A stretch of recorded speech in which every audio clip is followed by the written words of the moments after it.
هذا هم أبطال اليوس عمالقة يتقدمون سطروا معاهد التباب التي كانت مركز فيها ميليشيات الحوثي.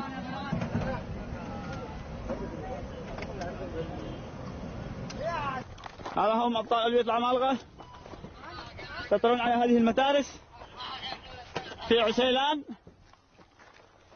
ميليشيات الحوثي ولت هاربة. هذا هو ما تبقى من ميليشيات الحوثي. هذه هي متارس ميليشيات الحوثي في عسيلان. اليوم هربت قوتنا متقدمة على خط بيحان.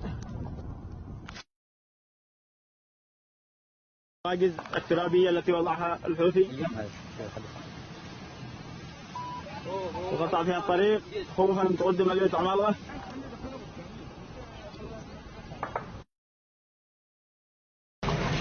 تم تطهير مركز مديرية عسيلان بالكامل وتم السيطرة على جبل بن عقيل الذي يعتليه السنترال.